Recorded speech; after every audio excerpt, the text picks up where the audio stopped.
انہوں نے کہا بیٹا جسے علم آ جاتا ہے نا اسے چپ لگ جاتی ہے، خاموش ہونا سیکھ۔ جن کے پاس علم ہے نا آج وہ زیادہ بولتے ہی نہیں، آپ کو ملیں گے بھی نہیں زیادہ آگے، کہ ان کا مسئلہ ہی یہ ہے کہ ان کے نفس کے تزکیے نے ان کو اس علم سے ڈرایا ہے، علم سے خاموش کرایا۔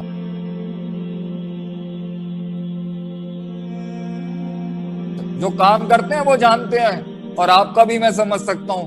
یہ جو آج میری قوم بیٹھ کے جو مجھے سن رہی ہے، میرا خون سن رہا ہے میری امت کا، میں جانتا ہوں کتنا بوجھ ہوگا لوگوں کے، میں سمجھ سکتا ہوں اس درد کو، کتنی تکلیف ہوگی ایک شخص جو بیٹھا ہوا مجھے سن رہا ہے، کتنی کمپلیکیشنز میں ہوگا اس ٹائم پر کہ اس کی پوزیشن کو ہی نہیں سمجھ سکتا اور کچھ نہیں کر سکتا وہ اپنے ارد گرد کے حالات کو بدلنے کے۔ میں سمجھ سکتا ہوں اس درد کو۔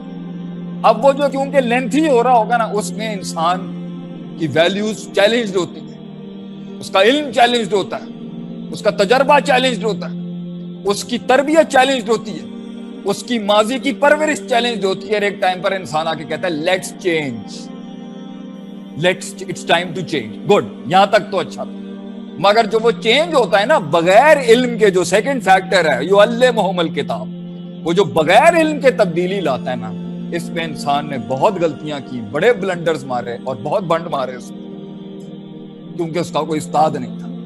پہلا کام تو اچھا ہو گیا کہ تو اپنے اس ہال سے باہر نکلا، کنویں سے مینڈک باہر نکلا، اچھی بات ہے، اپنے اندر کی برادریوں اور چھوٹے پنے سے باہر نکلا، اچھی بات ہے، اندر کی تکلیف سے رب کو تلاش کرنے کے لیے باہر نکلا، اعلیٰ ترین بات ہے۔ مگر رب کی تلاش کرنے بھی گیا، یا دنیا کے اندر بھی کچھ تلاش کرنے گیا، یا من کی بھی تلاش کرنے گیا، اگر بغیر ایک استاد کے گیا اور بغیر اس علم کے کیا جو اللہ نے کائنات میں اتارا ہوا ہے، پیور گمراہی ہوگی اور کچھ نہیں۔ کوئی دعویٰ ہی نہیں کر سکتا جی میں پہنچ بھی گیا اور میں انسان بھی رہا بغیر قرآن حدیث اور وحی کے، مشکل بات۔ کچھ فیکٹرز تو ہوں گے جو جنرلی فطرت کے ٹھیک ہو، مگر تفصیل تو شریعت ہی بتائے گی نا انسان۔ تو بل گیٹس پہنچ گیا وہاں تک جہاں تک اسے پہنچنا تھا نا، مگر اس کا سائیکو انالیسس کر کے پتا چلے گا کہ اندر کے کلیجے کے اندر سٹیٹس کیا ہے اس ٹائم پر انسانیت۔ پولیو کے اوپر پیسے لگا کے، اسکیمز لگا کے، تو ایک فیکٹر اچھا ہو گیا نا کہ بھائی آپ بہت اچھے ویلفیئر ورکر بن، اور میں یہاں پر بڑی بڑی باتیں کر رہا ہوں۔ یہ تو زندگیوں میں اتر کے پتا چلتا ہے نا کیا کیا مسائل ہوں گے اندر، کیا کیا سائیکوپیتھیز ہیں اندر انسان کے۔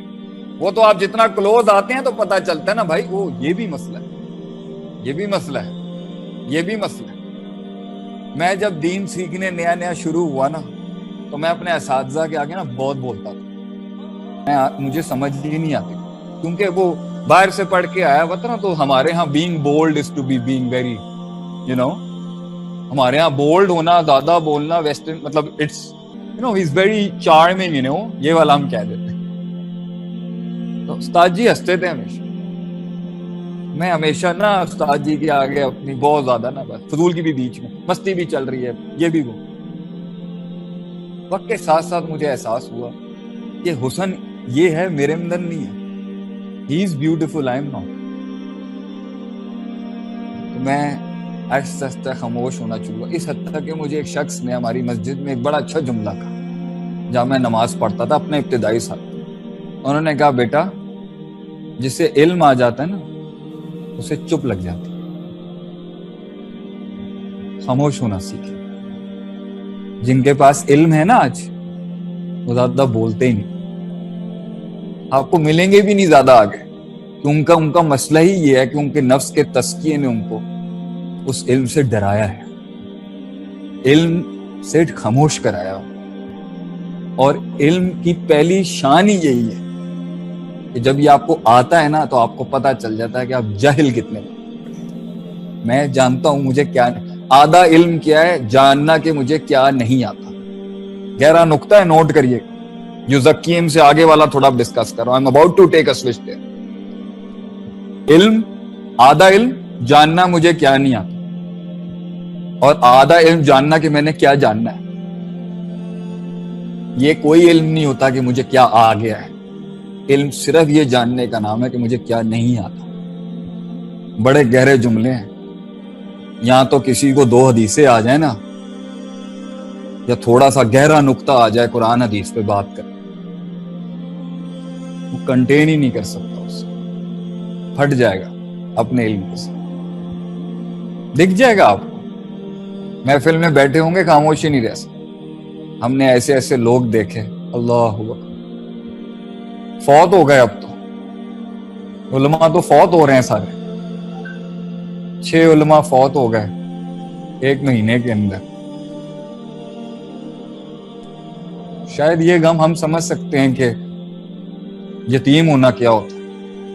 باپ چلے گئے ہمارے, جو اصل شرعی باپ تو اصل لحاظ سے تو وہی تھے جنہوں نے ہمیں پڑھایا لکھایا سمجھا.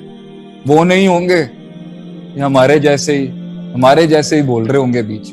حق تو ان کا تھا بولنے کا, لیکن لفاظیاں چل گئی, ہمارے کلام کو تھوڑی شہرت مل گئی, تو لوگوں نے شیخ عاطف ہی اٹھا دیا. اصل تو وہ لوگ تھے جو چلے گئے اس دنیا سے, اور جو جا رہے ہیں انتزاع العلم, علماء فوت ہو جائیں. تو یہاں تو علم آ جائے, علم کو بھی تزکیے میں تھوڑا سا علم آ جائے مزاج بدل جاتا ہے. تھوڑا سے کوئی اصول فقہ, اصول حدیث, عقیدہ, ناب سر پا جائے مزاج ہی بدل جاتا ہے. میں ایک نام لوں گا صرف پاکستان کے, جھنگ میں ہوتے ہیں وہ, ایک نام, علم کا کباڑ خانہ کہتے ہیں ہماری علمی دنیا میں ان کو. اتنا اللہ نے علم دیا, مگر حلم اتنا ہے, عاجزی اتنی ہے. اللہ گھر دیکھ لیں آپ تو مجھے ہی شاید اپنے اندر جو ہے نا مطلب ڈوب مرنا چاہیے, اتنی عاجز. اور جب ملیں تو سیکھنے والا رویہ ہوتا ہے. میں کہتا ہوں استاد جی تھوڑا لحاظ کریں آپ, تھوڑا تو کہیں مطلب اتنی عاجزی. اللہ میں دیکھ لیں 4 باتیں کیا سیکھ لی ہیں, آواز ہی ایسی نکل جاتی ہے آگے. تزکیہ انسان کو اس سٹینڈرڈ پہ لاتا ہے جہاں پر اسے ہونا چاہیے. زندگی کے سلسلوں سے گزرتے ہوئے ڈینٹ لگے. اچھا جو گزرا نہیں ہے نا, پیچھے بیٹھا ہوا ہے, وہ وہاں کی بات کرے تو اچھا. وہ معاملات کی بات کیسے کر سکتا ہے جب وہ گزرا ہی نہیں, جب وہ باپ ہی نہیں بنا, جب وہ بیٹا ہی نہیں بنا, جب وہ بھائی نہیں بنا. لیکن آنا تو ہے نا, کام کرنا ہے. مگر جو باہر جاتے ہیں وہ پھر انہوں نے ٹائمنگ فکس کر دی ہیں کہ جی اللہ کا ٹائم یہ ہے اور دنیا کا ٹائم یہ. اور یہ جو سوال بھی آتا ہے دین دنیا, نہیں, سب کو ساتھ رکھتے ہوئے, غموں کو, دکھوں کو, مزاجوں کو, تکبروں کو, حسد کو, بغض کو, کینے کو, ماروں کو, ماضی کے غموں کو ساتھ رکھتے ہوئے you need to come in front of the audience. آپ کو آنا پڑے گا لوگوں کے سامنے ان سب چیزوں کے ساتھ, اس گوشت کے لوتھڑے کے اوپر رکھتے ہوئے کہ جی میں سامنے ہوں اور میں آج بھی وہی بات کروں گا جو اصول میں بات ہو.